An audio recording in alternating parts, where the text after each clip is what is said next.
Good evening friends. आज हम जो टॉपिक स्टार्ट करने जा रहे हैं एलसीएम एंड एचसीएफ, लघुत्तम समापवर्ग एंड महत्तम समापवर्ग। सबसे पहले हम बात करेंगे इसी में पहला टॉपिक हमारा जो स्टार्ट होगा वो एलसीएम का स्टार्ट होगा, मतलब लघुत्तम समापवर्ग को हम स्टार्ट करेंगे। एलसीएम में हम कई सारी विधियां पढ़ेंगे।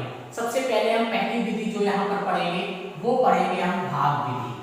भाग विधि से एलसीएम निकालना। भाग विधि से एलसीएम निकालना। भाग विधि से कैसे हम एलसीएम को निकालेंगे, सबसे पहले हम इसकी बात करते हैं। जैसे आपको कई सारे इसमें नंबर दिए जाते हैं, उन नंबरों को लेकर के हम एक एक एग्जांपल आपके साथ लेंगे और उन्हीं एग्जांपल से हम किस तरीके से आपके साथ में चर्चा करेंगे। सबसे पहला हम पॉइंट लेते हैं, पहला हम नंबर को ही लेके करेंगे, उसी को लेके हम सॉल्व करेंगे। मैंने कहा 8, 10, 12, 15, इसका एलसीएम क्या होगा। भाग विधि से कैसे हम इसका एलसीएम निकालेंगे। एलसीएम निकालने के लिए किस क्या क्या हम इसमें मेथड को यूज करेंगे। सबसे पहले जिसको हम कहते हैं कि जब हम सभी में एक साथ सभी में भाग भी देंगे, हम सबसे छोटा प्राइम नंबर लेते हैं। प्राइम नंबर सबसे छोटा कौन सा होता है, आपने कहा 2 से किसी एक में भाग जाता हो हम इसमें भाग देंगे। 2 4 जा 8, 2 चौको 8, 2 5 जा 10, 2 6 जा 12, 15 में डिवाइड नहीं होता है। फिर आपने 2 से लिया, 2 2 जा 4, 5, 2 3 जा 6, 15। ये 2 के बाद हमारा प्राइम नंबर आता है 3। उसके बाद 3 से किया तो अभी अगेन 2 का जाएगा, 2 1 जा 2, 5 3 15। इसके बाद हम स्टार्ट करेंगे 3 से, तो 1 5 रहेगा, 3 1 जा 3 होगा, 3 5 जा 15 होगा। अगेन हम करेंगे 5 से, तो सभी प्लेस पर मुझे क्या मिल गया, 1 मिल गया। जैसे मैंने आपको फैक्टर किया, जैसे मैंने यहाँ पर गुणनखंड किए, इसके बाद हम सभी का क्या करेंगे, मल्टीप्लाई करेंगे। 2 into 2 into 2 into 3 into 5। अब हम इनका मल्टीप्लाई करते हैं। 2 2 जा 4, 4 2 जा 8, 8 3 जा 24, 24 5 जा 120। तो इसमें हम बात करते हैं कि हमारा जो एलसीएम निकल के आएगा वो एलसीएम क्या होगा, ये हमारा एलसीएम निकल के आता है, तो एलसीएम हमारा कितना होगा, 120। तो याद रहेगा, ये दोस्तों पहली विधि हमारी कौन सी होती है, भाग विधि होती है। भाग विधि से किस तरीके से हम एलसीएम निकालते हैं, ये पहली विधि को याद रखना, भाग विधि। क्लियर है ना। सबसे पहले हम नंबर्स को लिखते हैं, उसके बाद एक एक करके उसमें भाग देते हैं। भाग देने के बाद हम पूरा मल्टीप्लाई करते हैं, देन हमारा जो आता है वो एलसीएम होता है। अब इसी में एलसीएम जो होता है, एलसीएम का मतलब क्या होता है, मतलब छोटी से छोटी संख्या, छोटी से छोटी संख्या जिसमें सभी दी गई संख्या का भाग चला जाए। ये एलसीएम का मतलब होता है सब छोटी से छोटी संख्या जिसमें सभी दी गई संख्या का भाग चला जाए, वो हमारा क्या बोला जाता है, एलसीएम बोला जाता है। हम पहली विधि को कौन सी पढ़े, भाग विधि से कैसे हम एलसीएम को निकालते हैं, यहां तक क्लियर हुआ। इसके बाद स्क्रीनशॉट लीजिए, नेक्स्ट अगले टॉपिक पर हम लोग चलते हैं। अब हम बात करेंगे दूसरी विधि की। दूसरी विधि हमारी कौन सी होती है, जिस विधि में हम बात करेंगे वो अभाज्य गुणनखंड होगा। कैसा होगा, अभाज्य गुणनखंड विधि। अभाज्य गुणनखंड विधि किसकी, तब आपको पता होना चाहिए एलसीएम निकालने की। एलसीएम को कैसे हम निकालेंगे, उसकी अभाज्य गुणनखंड विधि को हम बात करते हैं। अभाज्य गुणनखंड विधि को कैसे करेंगे, हम इसी में बात करते चलेंगे, सारे पॉइंट्स को लेकर के इसी में चलेंगे। जो भी हमारे पॉइंट्स होंगे वो हम इसी में लेके चलेंगे। सबसे पहला हमने आपको उदाहरण क्या दिया था, पहले उदाहरण की हमने आपसे बात क्या की थी, मैंने 8 लिया, उसके बाद मैंने आपको 10 लिया, मैंने आपको 12 लिया, मैंने आपको 15 लिया। अब हम गुणनखंड करते हैं। अभाज्य गुणनखंड 8 के गुणनखंड कौन होते हैं, आपने कहा 2 दूनी 4 दूनी 8। इसको आप क्या लिख सकते हो, 2 की पावर 3। 3 बार मल्टीप्लाई है, ये जो नंबर होता है वो बेस होता है, आधार होता है, और जितनी बार लिखा जाए वो क्या हो जाती है, घात हो जाती है। नंबर 2 10 को लेते हैं, तो आपने कहा 2 into 5, इसको आप 2 into 5 ही लिखेंगे। तीसरा लिया 12, तो आपने कहा 2 दूनी 4, 12 तो 2 की घात 2 हो गई और 3 हो गया। अब लेते हैं 15 को आपने लिखा 3 × 5 3 × 5 तो आपने कहा ये 3 × 5 रहता है। यहां तक तो आपको क्लियर होगा। इतना करने के बाद अब अभाज्य गुणनखंड विधि है तो इसमें लिया क्या जाता है, कोई भी एक नंबर मतलब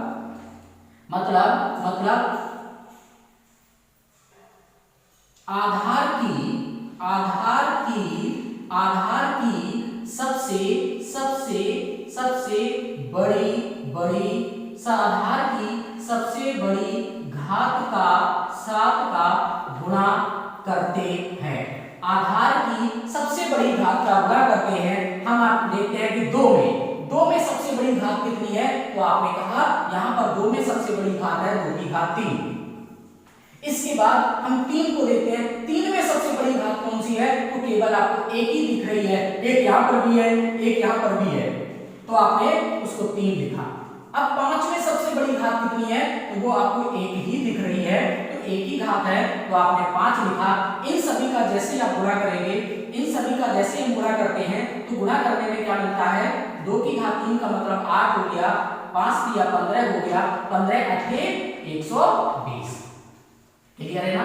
अभी मैंने इससे पहले भी निकाला भाग विधि से, तब भी हमारा आंसर क्या आया 120। तो ये हमारी जो विधि थी ये कौन सी विधि है, अभाज्य गुणनखंड विधि। इसमें याद रखना सबसे बड़ी हाईएस्ट कॉमन फैक्टर या बोले सभी नंबर्स की जो सबसे बड़ी घात हो उनको लेकर के हम क्या कर देते हैं, गुणा कर देते हैं, जो हमारा आंसर आता है वो एलसीएम होता है। यहां तक क्लियर हुआ। अब हम आगे चलते हैं, क्लियर है ना। अब हम बात करते हैं महत्तम समावर्तक की। किसकी बात करते हैं, महत्तम समावर्तक की। पहली विधि लेते हैं। पहली विधि हमने जो महत्तम समावर्तक की ली वो हम कौन सी विधि लेंगे, भाग विधि। पहली विधि कौन सी लेंगे, हम लेंगे भाग विधि। भाग विधि लेने से पहले हम पहले बताते हैं कि हमारा जो एचसीएफ है, वो होता क्या है, तो आप लिखेंगे एचसीएफ होता क्या है। एचसीएफ जो होता है उसको हम क्या बोलते हैं, एचसीएफ को हम क्या बोलेंगे, एचसीएफ को हम बोलेंगे बड़ी से बड़ी संख्या जिसका दी गई संख्याओं में पूरा भाग चला जाता हो। मतलब बड़ी से बड़ी वो संख्या जिसका जो दी गई संख्याएं हैं उसमें अगर हम भाग देते हैं तो भाग हमारा पूरी तरीके से चला जाए। वो संख्याएं हमारी कैसी संख्याएं बोली जाती हैं, वो संख्याएं जो हमारी होती हैं वो संख्याएं हमारी कौन सी होती हैं, उन्हीं को हम एचसीएफ कहते हैं। वो हमारा क्या बोला जाता है, वो हमारा एचसीएफ बोला जाता है। अब हम आपको इसी में आगे पॉइंट की बात करेंगे। जो हम आगे पॉइंट आपको स्टार्ट करके चलते हैं, इसमें आपको पहली विधि हम कौन सी बात करेंगे, पहली विधि की हम जो बात करेंगे आपसे वो भाग विधि की बात करेंगे। पहली हम विधि आपके सामने भाग विधि को लेके चलते हैं। पहला हम उदाहरण लेते हैं। इसमें पहला उदाहरण हम कौन सा लेते हैं, सबसे पहले इसमें हम एक नंबर लेके चलेंगे, उसी को लेकर सब बात करते हैं। क्वेश्चन भी हमारा होगा, सॉल्यूशन भी हमारा होगा। 105, 135 और 165 हमारे पास ये 3 नंबर्स हैं। इन 3 नंबर्स को भाग विधि से हम कैसे आपके सामने एचसीएफ देंगे उसकी हम लोग बात करते हैं। सबसे पहले आपको पता लगाना होता है कि जितनी संख्याएं दी जाए इसमें से सबसे छोटी संख्या कौन सी है। तो आपने कहा सबसे छोटी संख्या मुझे कौन सी मिली, 105, तो आपने 105 को लिया। इसके बाद इससे बड़ी संख्या कौन सी है, तो आपने कहा 135 है, मैं 105 का 135 में भाग देता हूं।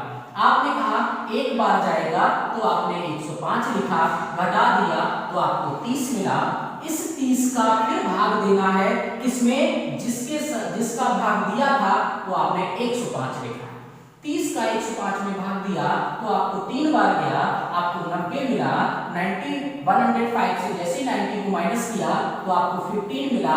अब इस 15 का भाग किसमें देंगे, इस 30 में देंगे। जैसे दिया तो आपको 2 टाइम्स कंप्लीट आपको कैंसिल हो गया। तो हमने देखा कि इस 15 से हमारा पूरा कैंसिल हुआ, तो इसी 15 को लेंगे, इसका भाग किसमें देंगे, जो संख्या हमारी बच जाती है। जैसे इसमें भाग दिया तो आपने कहा एक बार जाएगा 15 एक 15 हुआ, 15 बचा 15 हुआ, 1 आपको बचा, कैरी लिया 5 को, फिर 1 टाइम्स जाएगा 15 आया, आपका कैंसिल हो गया। किस नंबर से पूरा पूरा कैंसिल हुई? सारी संख्याएं 15 से। तो हमारा एचसीएफ क्या होगा? हमारा एचसीएफ क्या होगा? एचसीएफ हमारा होगा वो क्या होगा? 15 होगा। यहाँ क्लियर है ना दोस्तों? ये भाग विधि थी, कैसे हम भाग विधि से एचसीएफ को निकालते हैं। क्लियर है ना? स्क्रीनशॉट लीजिए, आगे हम चलते हैं। अभाज्य अभाज्य अभाज्य गुणनखंड, अभाज्य गुणनखंड विधि। अभाज्य गुणनखंड विधि क्या होगी वो हम एचसीएफ निकालने की अभाज्य गुणनखंड विधि की बात करते हैं। हम पहला उदाहरण लेते हैं, पहला हम एग्जांपल लेके चलते हैं। हमने कहा 105 है, 135 है, 165 है। क्योंकि हम एक जैसा क्यों ले रहे हैं? हम आपको चेक करके बताएंगे कि अभाज्य से भी वही आंसर आता है।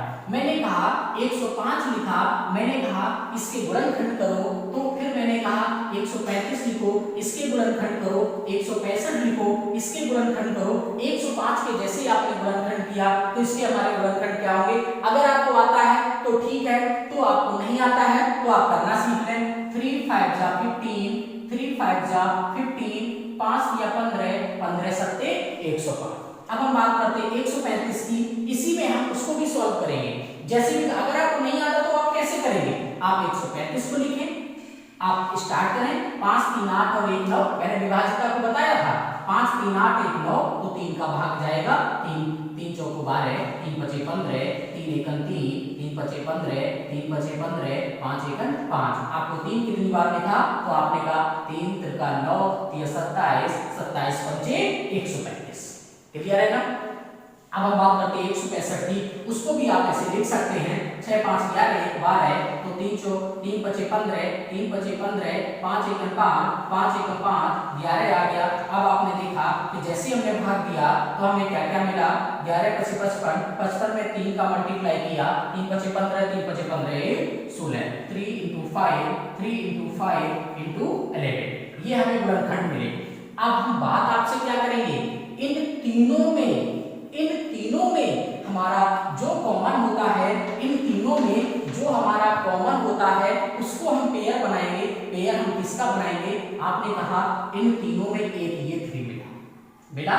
फिर आपने कहा कि इन तीनों में आपको ये 5 मिला, ये देखिए इधर से आया, ये आपको 5 मिला। अब आपने कहा बाकी किसी का भी आपके यहाँ पेयर नहीं बन रहा है, तो आपने यहाँ से क्या निकाला? 3 निकाला, यहाँ से क्या निकाला? आपने 5 निकाला, 5 दिया, तो आपने कहा 15, तो हमारा आंसर क्या होगा? 15। क्लियर है ना? ये अभाज्य गुणनखंड 4/27। इसका लासा क्या होगा?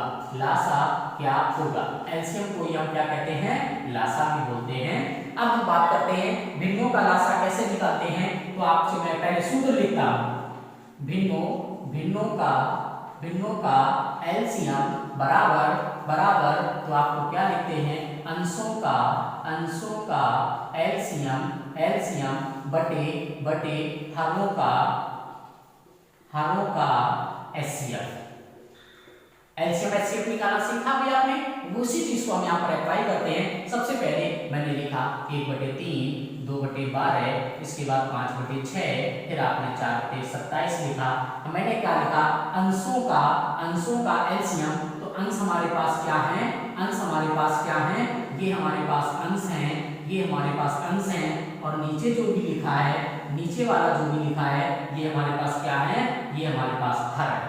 तो अंशों का एलसीएम निकालते हैं, तो आपने लिखा 1, 2, 5, 4।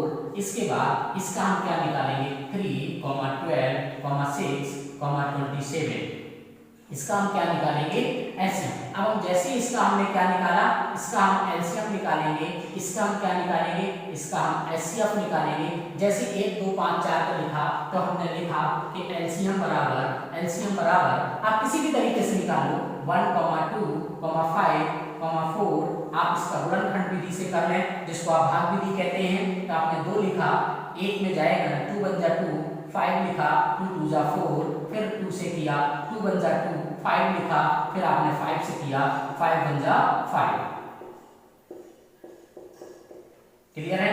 अब आपने इनका मल्टीप्लाई किया तो आपको क्या मिला, आपको यहाँ पर क्या मिला 2 × 2 × 5 बटे, इसका आपको मासा लेना है। मासा लेने का तरीका मैंने आपको बताया, भाग विधि से आप कर सकते हैं। देखो एचसीएफ निकालोगे तो भाग विधि लगाइए, सबसे छोटी 3 है तो आपने 3 का भाग किसमें दिया, 6 में दिया, 3 दूनी 6 हुआ, पूरा पूरा चला गया। इसी 3 का भाग अब किसमें देंगे, 6 के बाद अगला आता है 12 तो आपने 12 में दिया तो 3 चौको 12 हुआ, ये भी पूरा पूरा चला गया। इसी 3 का भाग अब किसमें देंगे, 27 में देंगे, 3 का भाग 27 में दिया तो 9 बार गया, ये भी पूरा पूरा चला गया। तो हमारे पास में एचसीएफ कितना आया, 3। आ गया समझ में। जैसे आपको 3 आया आप इन दोनों का मल्टीप्लाई कर दीजिए, 2 दूनी 4, 4 पंचे 20, 20 बटे 3 हमारा कितना आ गया, ये आपको सभी का क्या आ गया, एलसीएम आ गया। क्लियर है ना दोस्तों। ये हम इस तरीके से मेथड को लगाते हैं तो यही तरीका हमारा बनाना है। आपको सारी चीजें आप कैसे करते हैं सब सिस्टम से मैंने आपको दिया। एक लिखा मैंने 28 बटे 81, 24 बटे 27, 16 बटे 21, 8 बटे 15। अब हमने पहली चीज क्या लिखी, मैंने लिखा अंशों का एचसीएफ। तो हमारे पास ये क्या दिए गए हैं, ये जितने भी लिखे हैं ये हमारे पास क्या है, ये हमारे पास अंश होते हैं, ये हमारे पास अंश होते हैं।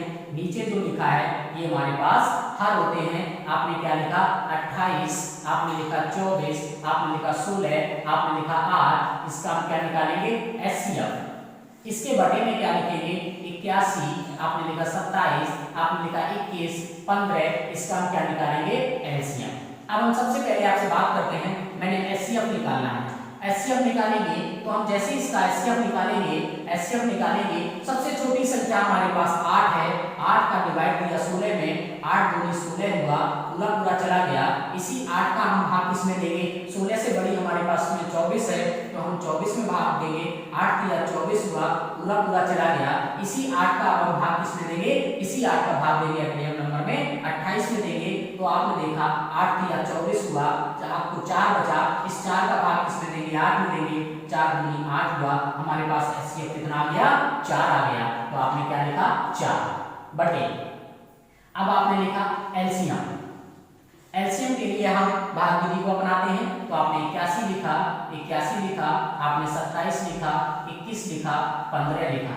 जैसे आपने लिखा आपने कहा इसमें 2 का भाग नहीं जाएगा किसी में, 3 से स्टार्ट किया, 3 दूनी 6, 3 सते 21, 3 नीम 27, 3 सते 21, 3 पचे 15, फिर आपने 3 लिया, 3 नीम 27, 3 तिरका 9, 7 में जाएगा नहीं, फिर आपने लिखा 5, 3 तिरका 9, 3 एकम 3, 7 लिखा, 5 लिखा, फिर आपने लिखा 3 एकम 3, 1 लिखा, 7 लिखा, 5 लिखा, फिर आपने लिखा 5 से एक बार गया, 7 आपने ऐसे लिखा, फिर आपने लिखा 7 से 7 एकम 7, 7 एकम 7, 7 एकम 7। अब आपने इन सभी को मल्टीप्लाई किया तो आपको मल्टीप्लाई करने से क्या मिलेगा, देखिए 3 3 3 3 गुणा 5 गुणा 7। जैसे आपने किया तो क्या मिलेगा, 3 तिरका 9, 9 दिया 27, 27 दिया 81, 81 पंचे क्या होता है, आपने लिखा 81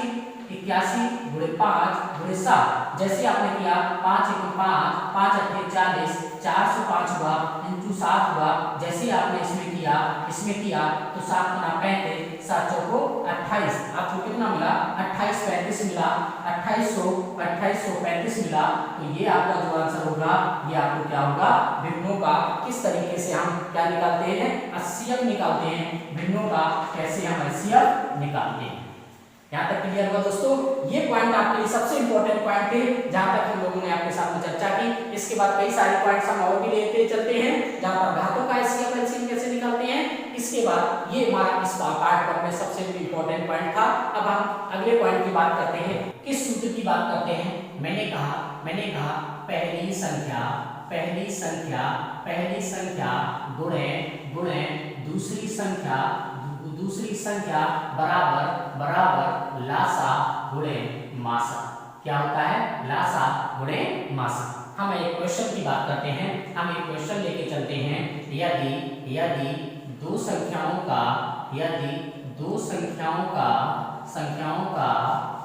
का लासा और मासा क्रमशः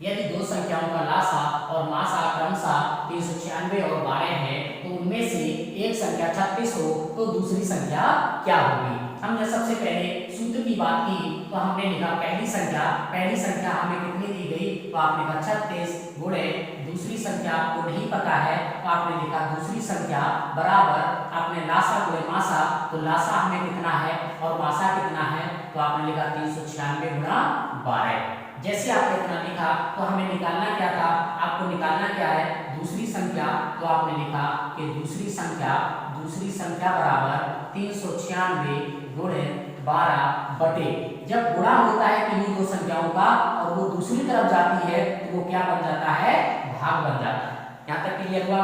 आपने कहा 12 एकम 12, 12 तिया 36, फिर आपने कहा 3 एकम 3 त्रिका 9, 3 दूनी 6। हमें दूसरी संख्या क्या मिली तो आपने कहा कि दूसरी संख्या बराबर 132। यहाँ तक क्लियर है ना। ये क्वेश्चन हमें जरूर मिलता है, इस सूत्र पर आधारित मुझे क्वेश्चन 110% आपको मिलता है एलसीएम और एचसीएम में। यहाँ तक क्लियर हुआ। पार्ट 1 हमारा यहीं पे कंप्लीट है। नेक्स्ट पार्ट को जरूर आप देखिए। इसके बाद कितने भी अभी हमारे पास दशमलव संख्याओं का कैसे एलसीएम एचसीएम निकालते हैं, एक से एक बेहतरीन आपको शॉर्ट